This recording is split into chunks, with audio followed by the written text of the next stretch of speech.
ശ്രീകോവിലിന്റെ കാര്യക്കുടം ആദ്യം അടിയലത്തെ കുടമിട്ടു. അത് കഴിഞ്ഞ് അതിനകത്ത് നവരെ ഇറക്കി, നവരെ ഇട്ടു. അത് കഴിഞ്ഞ് പിന്നെ അതിൻ്റെ അടപ്പിട്ടു. അടപ്പ് അന്ന് ശരിയല്ലായിരുന്നു. ശകലം തെള്ളി കുറച്ച് വായു കയറത്തക്ക തരത്തിലായിരുന്നു. ഏതായാലും അതിട്ട് ഉറപ്പിച്ചു മുകളിൽ കൂമ്പ് അങ്ങ് ഇട്ട് കഴിഞ്ഞ് ചെമ്പാണി ദ്വാരം ഇട്ടിട്ടുണ്ടായിരുന്നു. ആ ചെമ്പാണി ഇട്ട് അപ്പുറത്തൊരു ചുറ്റിയെ പിടിച്ചോണ്ട് ഇപ്പുറത്തൊരു ചുറ്റിയ കൊണ്ട് ചെമ്പിൻ്റെ ആണി രണ്ടു വശം കൊടുത്ത് തല്ലി പരത്തി. അത് കഴിഞ്ഞ് അതിൻ്റെ പുറത്ത് ഒരു തന്ത്രിയത്തെ ഒരു കലശവും പണിക്കാർ പോരുന്നുണ്ടോ? പണിക്കാരല്ലെന്ന് ചെയ്യേണ്ടത്. നവധാന്യം ഞെസിക്കുക എന്നാണ് പറയുന്നത്. അത് പോയി കഴിഞ്ഞാൽ നവധാന്യം അതിനകത്തിട്ടിട്ട്, നവധാന്യമല്ല ഞവരനല്ല, നവധാന്യമല്ല ഞവരനല്ല, ഇതിനകത്ത് ഈ കുംഭത്തിനകത്ത് അത് വളരെ കാലം കിടക്കും. അത് പൊടിഞ്ഞു പോവും, അത്രയേ ഉള്ളൂ. ഏണിയല്ല, രണ്ട് കയറ്, ബലമുള്ള കയറ് ഇടയ്ക്കിടയ്ക്കിടയ്ക്ക് കേട്ടിട്ട് കാലിൻ്റെ തള്ളവരുള്ള ഇടയിലിട്ട് കയറി ഇതിൻ്റെ പുറത്ത് ആനപ്പുറത്തിരിക്കുന്നവർ കവച്ചവിടിരുന്നുണ്ടാകും. ശങ്കരൻപൊറ്റി അദ്ദേഹം പിന്നെ അതിൽ പിന്നെ ഇത് വെച്ച് അദ്ദേഹം കൂടെ പതുക്കെ കയറി, അദ്ദേഹം എൻ്റെ കൂട്ടം കയറി ഇരുന്ന വിഷയം കഴിച്ചത്. അതിൻ്റെ ആ കൂട്ടിത്തറയൊക്കെ തറച്ചത് ഞാനും ആണ്ടനാട്ടി ഉള്ളിയോട് ഉദ്യോഗിയായിട്ടുള്ളതാണ്. ഞങ്ങൾ രണ്ടുപേരും കൂടായിരുന്നു. ഈ 3 താഴികക്കുടത്തിനും അണി തറച്ചതും പിടിച്ചു തന്നതും ഒക്കെ ഞങ്ങൾ രണ്ടുപേരും കൂടാ ചെയ്തത്. ശ്രീകോവിലിന്റെ പുറത്ത് 3 താഴികക്കുടം. ആ 3 താഴികക്കുടം പിന്നെന്താ അറിയണ്ടേ? അകത്തേക്ക് ഇത്രയും കാലം ഓർമ്മയ്ക്കായിട്ട് എന്തെങ്കിലും ഉണ്ടല്ലോ. നമ്മുടെ അഴുവന്താപ്പിനൊരു 3.5 ഇടങ്ങി കൊള്ളുന്നതായ ഒരു വെള്ളിക്കിണ്ണം മാവേലിക്കര വടക്കം ഈശ്വരനും പോയി ശബരിമല മേൽശാന്തി നടക്കി വെച്ച് നിത്യോപയോഗത്തിന് നടക്കി വെച്ചതെന്ന് പറഞ്ഞ് വലിയൊരു വെള്ളിക്കിണ്ണം ഉണ്ടാക്കി നടക്കി വെച്ചിട്ടുണ്ട്. അത് ഞാൻ ഇങ്ങോട്ട് വരുന്നിടം വരെ അതിനകത്ത് ആ രാവിലത്തെ ഒഷപ്പായത് നിവേദിക്കും. പിന്നീടും ശാന്തിക്കാരും അത് തന്നെ, 2-3 മുതൽ ശാന്തിക്കാരും അതിനകത്ത് തന്നെ ഒഷപ്പായസം രാവിലത്തെ പായസം നിവേദ്യം കഴിക്കാറുള്ളത്. ഇന്നും അതാണെന്നാണ് എൻ്റെ അറിവ്. എൻ്റെ പേരും അതേ കിടപ്പുണ്ട്. വിഗ്രഹം പണിയുടെ അല്ല ക്ഷേത്രം പണിയുടെ കല്ലുകൊണ്ടിരുന്ന രീതി മനസ്സിലായില്ല. അത് വിഞ്ച് വടക്കം കുമ്പളം തോട്ടിന്ന് ആ കല്ല് വന്ന് വടക്കേക്ക് അന്ന് കിടങ്ങുണ്ട്. കിടങ്ങിൻ്റെ അവിടെ വലിയ മരമുണ്ട്. അതിൻ്റെ ചെവിട്ടിലൊക്കെ കെട്ടിയിരിക്കുക. അവിടുന്ന് ശബരിമല അമ്പലത്തിൻ്റെ ഇപ്പൊ കാണുന്ന അമ്പലത്തിൻ്റെ മധ്യഭാഗത്തൂടെ തെക്കൊരു മരമുണ്ട്. അതിലോട്ട് ഒറ്റ വിഞ്ച് വലിച്ച് കെട്ടിയിരിക്കുക. തള്ളവരലിൻ്റെ വണ്ണമുള്ളതായ കമ്പി പിരിച്ച് അതായി വിഞ്ചെന്ന് പറയുന്നത്. അത് പൊട്ടത്തും പറ്റുമില്ല. അതേ ഇതിട്ടിരിക്കുക പുള്ളി എന്ന് പറഞ്ഞാൽ ഇരട്ടക്കപ്പിൻ തുടരുമാണ്. അത് ഇവിടുന്ന് അങ്ങ് എല്ലും. അത് അവിടെ ഒരു സമ്പ്രദായമുണ്ട്, ഇങ്ങനെ കറക്കുന്ന സമ്പ്രദായമുണ്ട്. അപ്പോൾ ഇത് തനിയെ ചുറ്റി അങ്ങ് എല്ലും. അവിടുന്ന് അതങ്ങ് വിട്ട് കഴിഞ്ഞാൽ പച്ചക്കറത്തേലാതെ അതങ്ങ് വിട്ട് കഴിഞ്ഞാൽ പിടിഞ്ഞു വരും. മറ്റേത് പിന്നെ അങ്ങോട്ട് പച്ചക്കറ വിട്ടിങ്ങനെ സൈക്കിളിൻ്റെ പെടല് ഇങ്ങനെ കറക്കുന്ന പോലെ കറക്കിക്കൊണ്ടിരുന്നാൽ ഇത് ഇനി അങ്ങ് പോകും. അങ്ങനെ വന്നുകൊണ്ടിരുന്നത്. അതുപോലെ ആദ്യം അച്ഛനും ദാമ്പത്യപുരാനും കൂടെ പോയപ്പോ മഴയാണെന്ന് പറഞ്ഞു കിടക്കാൻ സ്ഥലമില്ല. കുത്തിയിരുന്ന വെളിച്ചം. അത് പഴയ ഒരു തടപ്പള്ളിയുടെ ഒരു കട്ടള ഇങ്ങനെ നിന്നു. അതിന്റെ ചെവിട്ടിൽ ഇങ്ങനെ ഇരുന്നു. വെളിച്ചമാക്കി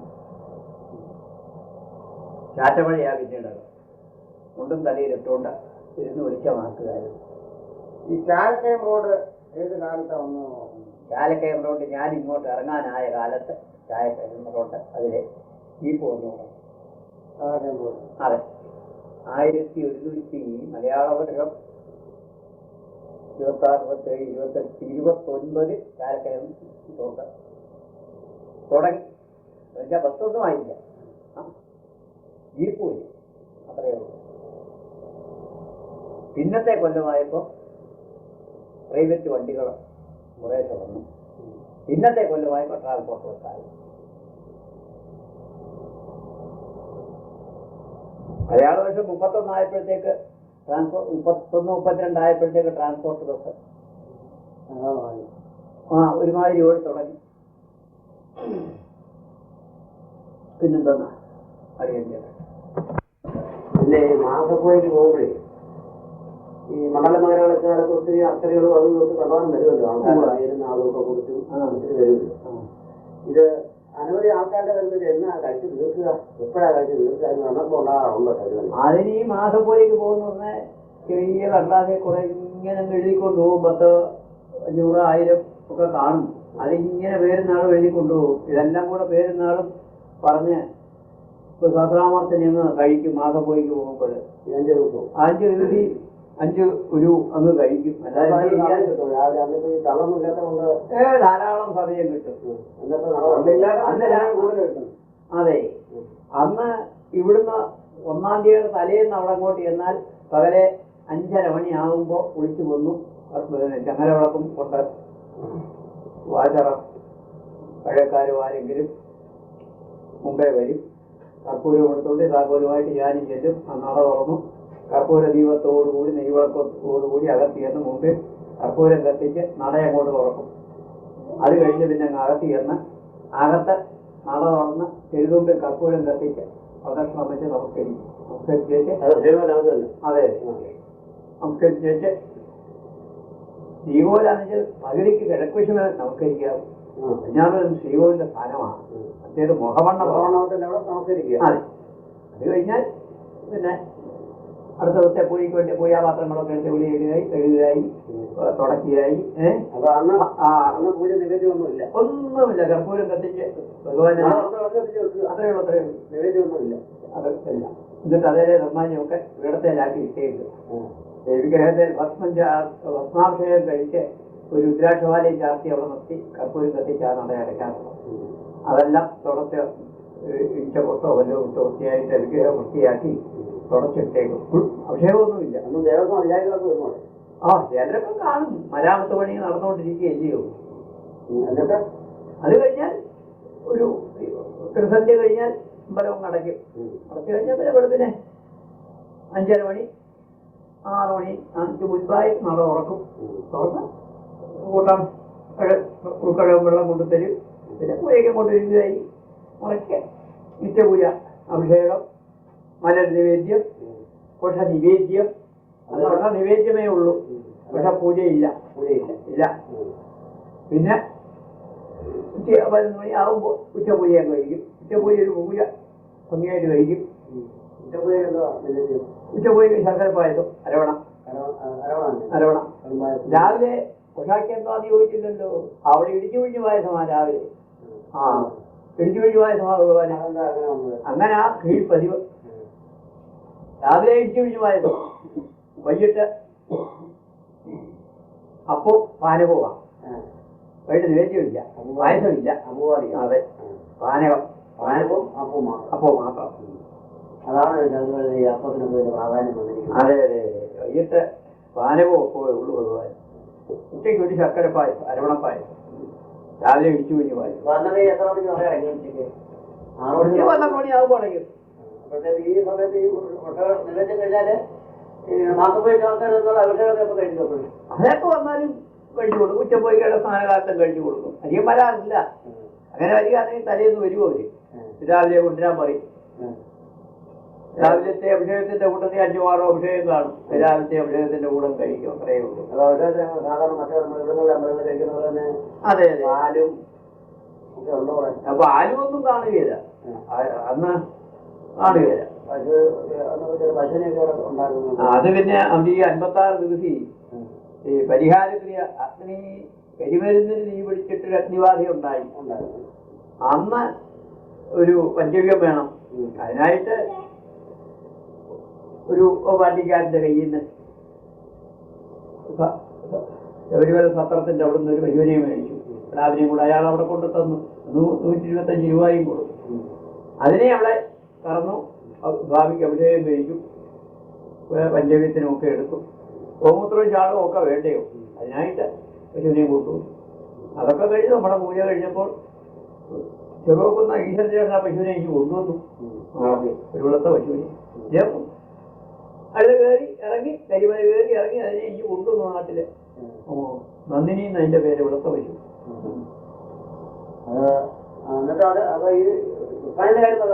പുഷ്പാഞ്ജലിയൊക്കെ കഴിക്കും. 5 ദിവസം പുഷ്പാഞ്ജലി കഴിക്കും. പേരുന്നാളും ഇങ്ങനെ താമരക്കട വീതിയിൽ ഇങ്ങനെ കടലാസ് ഇങ്ങനെ മടക്കി എഴുതി കൊണ്ടുപോകും. വീടത്തിലിട്ട് സങ്കല്പിച്ച് കുറെ അങ്ങോട്ടൊക്കെ കഴിച്ചോളുക, അത്രയേ ഉള്ളൂ. ഒന്നുമില്ല. ഒരാളിൽ ഒരു നാമെങ്കിലും ചെന്ന് കിട്ടണം എന്നുള്ളതേ ഉള്ളൂ. അങ്ങനെ ആകുമ്പോഴേ ഇന്നാളുപോലെ പറഞ്ഞില്ല അവർക്ക് ഇന്നത്തെ പോലെ ആൾക്കാരുടെ വലിയൊന്നുമില്ല, വൈദ്യന്മാരുടെ തള്ളൊന്നുമില്ല എന്ന് പറഞ്ഞത്. അന്ന് മണലമേളകൾക്ക് വിഷു ഇതെല്ലാം പ്രധാനമായിട്ടുള്ള 3 വിശേഷം അടിയുണ്ടാവെന്ന് പറഞ്ഞാല് മണലമേളകൾക്ക് വിഷു ഈ 3 കാലത്തും കൂടെ ഈ ഒരു കൊല്ലത്തെ ചെലവ്, യാത്ര ചെലവും മറ്റേ കൂടെ ദൈവങ്ങളെ കൊണ്ടുപോകുന്ന ചെലവും എല്ലാം കൂടെ കഴിഞ്ഞ കൊല്ലം ഏകദേശം 12 രൂപ കിട്ടി കാണും. അന്നത്തെ കാലത്ത് അന്നത്തെ ചക്രക്കണക്കാ 28 ചക്ര 1 രൂപ. അങ്ങനത്തെ കാലത്താണ് ഞാൻ പോയത്. അന്ന് സകല ചെലവും കഴിഞ്ഞ ഒരു മണ്ഡലം, ഒരു മകരവിളക്ക്, ഒരു വിഷു, ഇത് കഴിഞ്ഞാൽ ഏകദേശം ഒരു 7000 രൂപ മിച്ചം കാണും. അതെ, 56 രൂപ ശമ്പളവും പോക്കുവരവ് ചെലവെല്ലാം കഴിഞ്ഞാൽ 7000 രൂപ മിച്ചം കിട്ടും.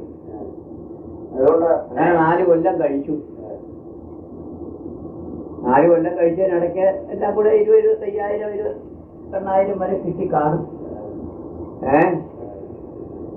അപ്പോ ആ മിച്ചം ഉള്ളത് കുറേശ്ശെ കല്ലും കട്ടയാക്കി വെച്ച് ആ ഇല്ലി കാണുന്നതായ ഈ നമ്മൾ ഇരുന്ന് വർത്താനം പറയുന്നതായ കെട്ടിടം അവിടെ കൊണ്ടുണ്ടായതാണ് അയ്യപ്പൻ്റെ ഓർത്തിയ.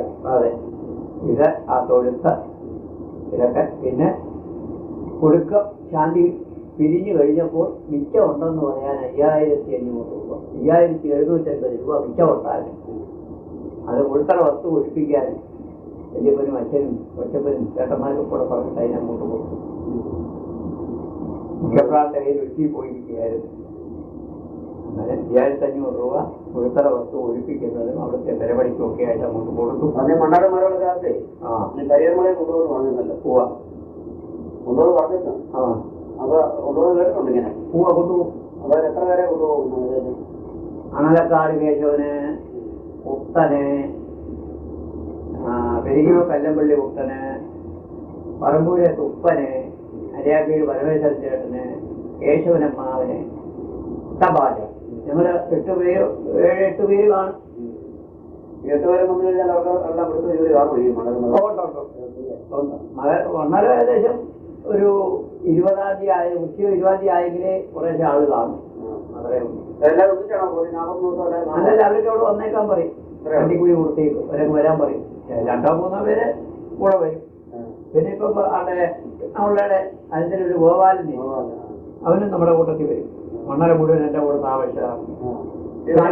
അതെ, 4 കൊല്ലവും 3 കൊല്ലവും ഒറ്റ ഓട്ടം. 1 കൊല്ലം കൃഷ്ണപിള്ളയും വന്നു. അപ്പൊ അവിടെ 8 പേര് വരുന്നു പറഞ്ഞല്ലോ. അപ്പൊ അന്ന് ഇത്ര തള്ളുമില്ലെന്ന് പറഞ്ഞു. 9 മണിയാകും. 1 മണിയൊന്നും ആവത്തില്ല. ഇവര് വന്നു കഴിഞ്ഞാല് അവസരത്തിന് ഇരിക്കുകയാണോ? അതോ അതൊക്കെ അഭിഷേകത്തിന് ആള് വരുന്നതിരിക്കും.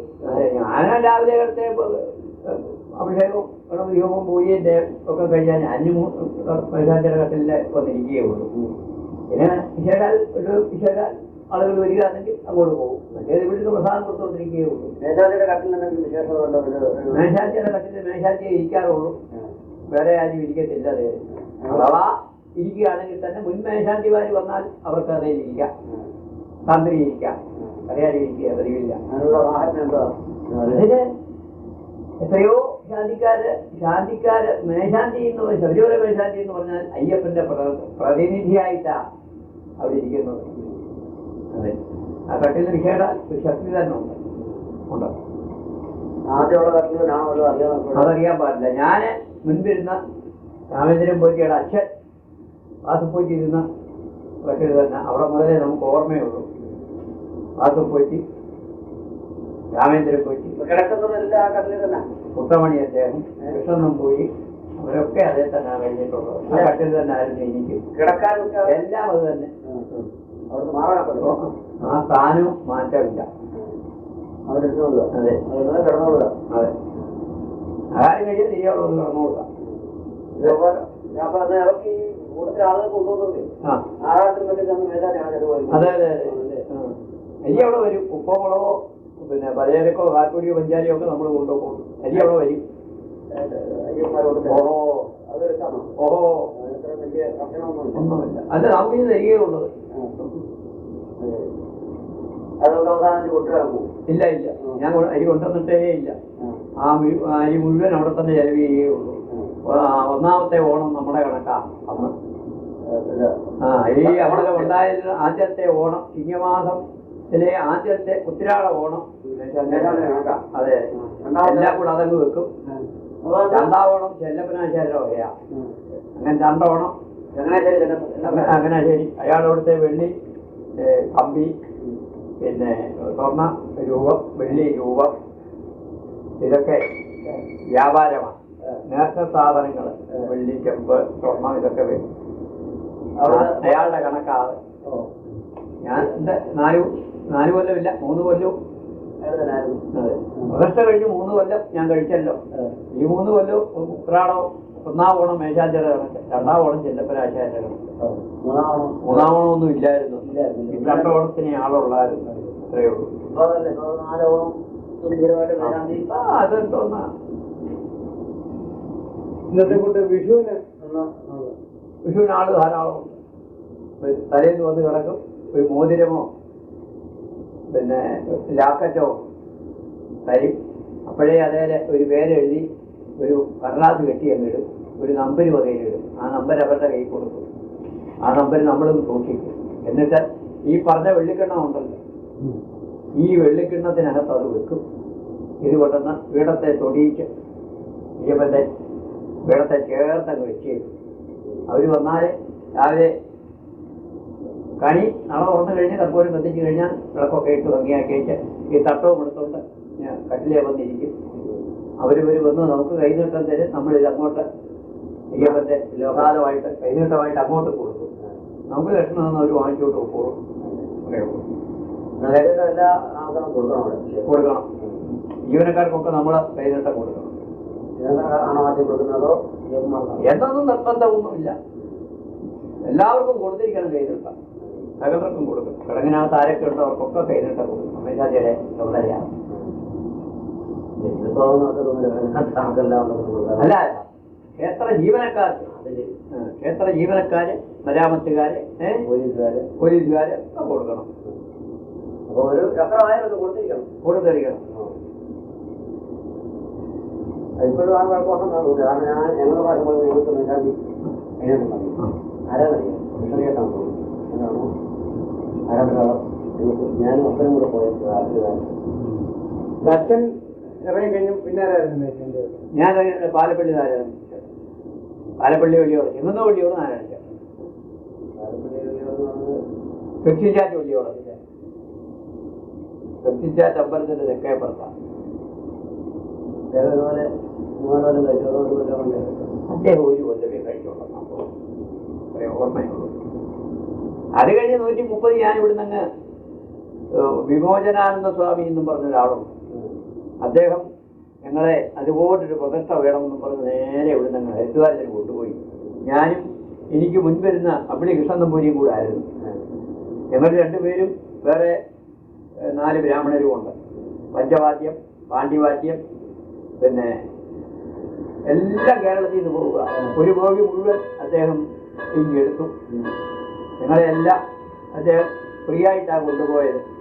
ഞങ്ങൾ ഫ്രീ ആയിട്ട് പ്രതിഷ്ഠ നടത്തി കൊടുത്തു. ഹരിദ്വാരത്ത് അയ്യപ്പ പ്രതിഷ്ഠ കഴിച്ചു. ഞാനും കൃഷ്ണൻ നമ്പൂരിയും കൂടെ ആയിരുന്നു. 5 പ്രതിഷ്ഠയുണ്ട്.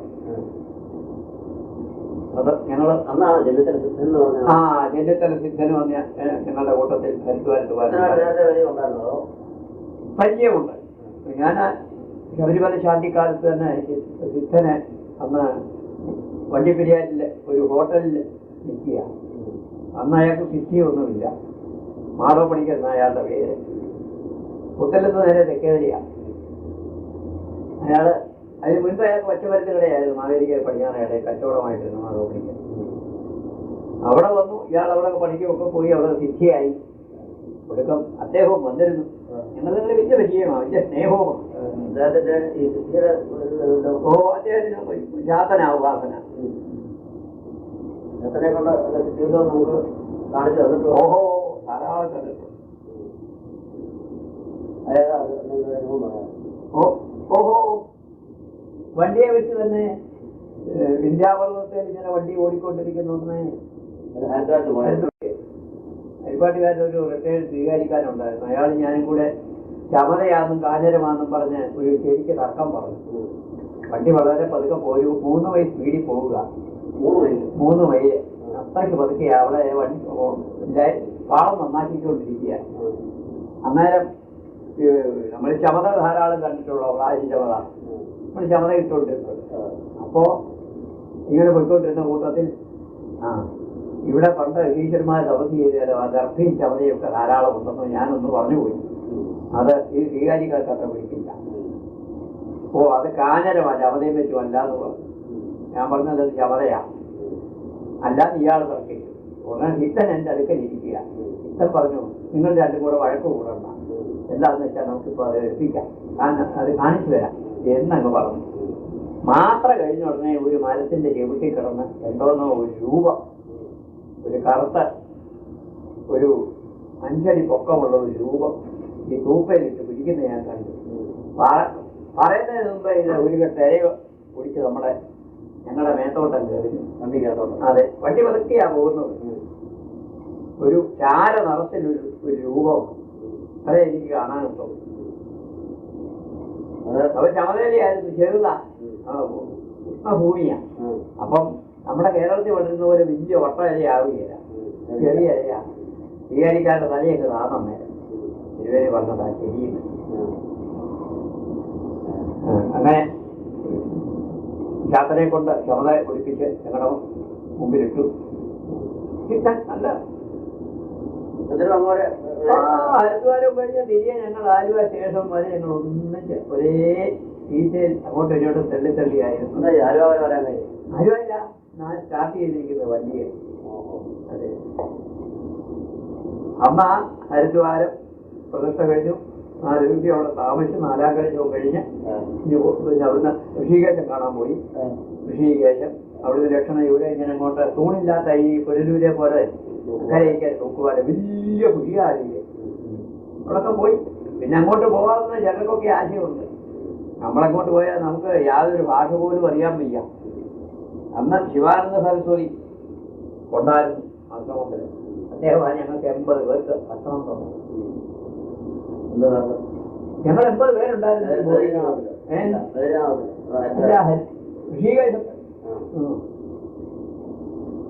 അതിവിടുന്ന് ഒരു 4-5 ഒരു 10 മൈലോളം കാണുമെന്ന് തോന്നുന്നു. ഹരിദ്വാരത്ത് തോന്നുന്നു മേപ്പോട്ട്. അതെ, അല്ലല്ല, ബസ്സിലാ പോയത്. ഞങ്ങളുടെ പോയി അവിടെ ഇട്ടേ ഉള്ളൂ, ഹരിദ്വാറിൽ ഇട്ടേ ഉള്ളൂ എന്നാ ഓർക്കുന്നത്. അവിടെ ബസ്സിൽ പോയി. ആ കൂട്ടത്തിലാണ് മധുര വൃന്ദാവനം, കൃഷ്ണന്റെ ജന്മഭൂമി, ഇതൊക്കെ കണ്ടത്. അതെ, വൃന്ദാവനം നല്ല ഒരു കൃഷ്ണന്റെ അമ്പലം ഉണ്ടത്. ഏതാണ്ട് നമ്മുടെ മലയാള ഭാഷയിലുള്ള ഒരു ശ്രീകോവിലും പിന്നെ നാലമ്പലവും വെലിക്കല്ലും ഒക്കെ ആവും. പല ദിക്കിലോട്ട് പോയിട്ടും അവിടുത്തെ വെളിയിൽ നിന്നോട്ട് നോക്കിയാൽ നമ്മുടെ മലയാള നാട്ടിലെ ഒരു അമ്പലത്തിന്റെ പതിയിൽ തോന്നും. വെലിക്കല്ലും ഒക്കെ ഉണ്ട് വെളിയിൽ. ഒന്നും അറിയാം അവിടെ ഉണ്ട്. അതിന്റെ ഈ ഗോപശ്രീ വസ്ത്രാക്ഷയോ എന്താ മരത്തെ കയറി ഇരുന്നുകൊണ്ട് ചേരയൊക്കെ മരങ്ങളിലിട്ട് കൃഷ്ണൻ ഇരിക്കുന്നതായിട്ടുള്ള ലക്ഷ്യമൊക്കെ ഉണ്ട്. കാളിന്തി നദി ഇന്ന് വെറും ഒരു ചാല്, വയലാ മുഴുവനിപ്പോയി. അതിന്റെ ഒരരിവ് ചേർന്ന് ഒരു ചാല് ഒഴുകുന്നുണ്ട്. ഒരു നീരൊഴുക്ക് തോന്നി പോലെ, അത്രയേ ഉള്ളൂ. കൽപ്പടയൊക്കെ പഴയ കൽപ്പടകൾ ഇപ്പോഴും കിടപ്പുണ്ടോ? അത് കാളിന്തി നദിയാന്ന. അതിന്റെ ചുവട്ടിൽ ആളുകൾ വിളക്ക് വെക്കുന്നുണ്ട്, കൈകൊട്ടി പാട്ടി കളിയുണ്ട്, എല്ലാം ഇപ്പോഴും. ആ വൃക്ഷത്തേലൊക്കെ ചേരകളിങ്ങനെ കെട്ടി തൂക്കിയിട്ടുണ്ട്. ഉണ്ടുണ്ട്, പഴയ കൃഷ്ണന്റെ സ്മരണയ്ക്കായി ഉണ്ട്.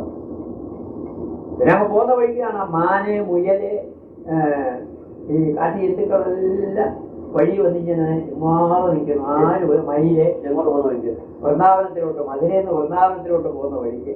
അതുപോലെ ദേവിയുടെ ജയില്, കംസന്റെ കൊട്ടാരം, ഇതെല്ലാം കാണാം. കൃഷ്ണനെ ആദ്യം പ്രസവിച്ചു എന്ന് പറയുന്നതായ ദേവിയുടെ ജയിലുണ്ടല്ലോ, ഇന്നും അത് പുരാവസ്തു ഉപയോഗക്കാർ സൂക്ഷിച്ചിരിക്കുക. അതിന്റെ നേരെ തെക്കേപ്പുറത്തൊരു കുളം, തെക്കോ വടക്കോന്ന് അറിയാൻ പറ്റില്ല, അത് ചേർന്ന് അപ്പുറത്തൊരു കുളമാണ്. അതെ, ഇഷ്ടികയിട്ട് കെട്ടി വളരെ പഴക്കമാണ്. കംസന്റെ കൊട്ടാരത്തിൽ നിന്നാൽ ഈ ദേവിയുടെ ജയില് കാണാം. അത്രയ്ക്ക് അത് കിടന്ന ഇത് താമ എല്ലാം കണ്ടു. പിന്നെ ചെറിയ മാളികപ്പുറത്ത് ഈ മകരവിളക്ക് കഴിഞ്ഞാൽ ഗുരുതി എന്ന് പറയുന്ന സമ്പ്രദായം ഉണ്ട്. പണ്ട് കുറുപ്പന്മാരായി ചെയ്യുന്നത്. ഇന്ന് അത് അവിടെ വരുന്നതായ ആടിനെയോ മറ്റോ ലേലം ചെയ്ത് കൊടുക്കും. പിന്നെ ഭദ്രകാളിക്ക് ഗുരുതി പണ്ട് കേട്ടിട്ടുള്ളത്, ഞാനത് കണ്ടിട്ടില്ല. ഇന്ന് ഗുരുതി എന്നും പറഞ്ഞ് അവിടെ കുറെ അരിപ്പൊടി, മഞ്ഞപ്പൊടി, ചുണ്ണാമ്പും എല്ലാം കൂടെ കലക്കി ഒരു കുമ്പളങ്ങയെ മുറിക്കും. കുറുപ്പന്മാരാ അതിന്റെ ക്രിയ. അത് കഴിഞ്ഞ് എഴുതണം പറഞ്ഞോ? ഇല്ല ഇല്ല. എഴുന്നള്ളത്ത് മകരവിളക്കിന്റെ അന്ന്, മകരവിളക്കിന്റെ അന്ന് എഴുന്നള്ളത്തുണ്ട്. അത് കഴിഞ്ഞാൽ അവിടെ കളവെഴുത്തും പാട്ടും ഉണ്ട്. കളവെഴുത്തും പാട്ടും പകുതി നിവേദ്യം കഴിഞ്ഞാൽ അവിടുന്ന് എഴുന്നള്ളിക്കുക. എഴുന്നള്ളിച്ച് ഇങ്ങനെ കിഴക്കേപ്പുറത്തൂടെ വന്ന് കിഴക്ക് വന്ന് വേട്ട വിളിച്ച് മാളിയപ്പുറത്തമ്മേ അല്ല എഴുന്നള്ളിക്കുന്നത്, അയ്യപ്പനെയാ മണികണ്ഠമുത്തൻ എന്നും പറഞ്ഞ് അവിടെ കളവെഴുത്തും പാട്ടുമുണ്ട്. അവിടുന്ന് എഴുന്നള്ളിച്ച് വരിക ആനപ്പുറത്ത് ചാട്ടവും ഒക്കെ ആയിട്ട്. അത്രയേ ഉള്ളൂ. അത് വന്ന് കിഴക്കേ നടയെ ഒന്ന് വേട്ട വിളിക്കും. വേട്ട വിളിപ്പോ ഇദ്ദേഹം മറ്റേ ജയവിജയന്മാരെ കൂട്ടിട്ടുണ്ടല്ലോ വേട്ട വിളി, അത് തന്നെ. പക്ഷെ അത് ഇങ്ങനെയല്ല, ഇതുപോലെ പറയുന്ന ഉടനെ ഭൂന്നാ പറയുന്നത്. അതെ, ഈ ഭൂന്നാവ പറയുന്നത്. ഞാൻ അവരുടെ കൂട്ടത്തിൽ തല ഇങ്ങനെ മുണ്ടും മുളച്ചു കെട്ടി ഇങ്ങോട്ട് പേര് കാണും അവരായി പറയുന്നത്. എന്നിട്ട് പ്രദർശനമായിട്ട് അങ്ങ് പോവുകയും ചെയ്യും. അത് കഴിഞ്ഞ് അങ്ങ് എന്നതിന് ശേഷമേ ഇവിടെ അമ്പലം അടയ്ക്കാവൂ. അതേ ഉള്ളൂ. അത് 5 ദിവസം ആ എഴുന്നള്ളത്തുണ്ട്. ഗുരുതി വരെയുണ്ട്, കളഭം വരെ. 1, 2, 3, 4 തീയതി കളഭമാണ്. കളഭം വരെയുണ്ട്. കളഭം രാവിലെയാണോ? രാവിലെ. ഉച്ചപ്പോയിക്ക് കളഭം. പിന്നെ അവിടെ ഒന്നുമില്ല, നിത്യപൂജയുണ്ട്. അല്ല പിന്നീട് അന്നില്ല. അല്ല ഉണ്ടല്ലോ, 5-ാം തീയതി ഉണ്ട്. 6-ാം തീയതി നട അടയ്ക്കുള്ളൂ. 6-ാം തീയതി 7-ാം തീയതി അടയ്ക്കും. 6-ാം തീയതിയേ ഉള്ളൂ ഗുരുതി. 6-ാം തീയതി വൈകിട്ട് ഗുരുതി. അത് കഴിഞ്ഞാൽ അടുത്ത ദിവസം രാവിലെ ഒരു പിടിച്ചുപിഴി വായതുണ്ടായി ചതിശ നിവേദ്യം കഴിച്ച് 6-ാം തീയതി രാവിലെ. 7-ാം തീയതി രാവിലെ.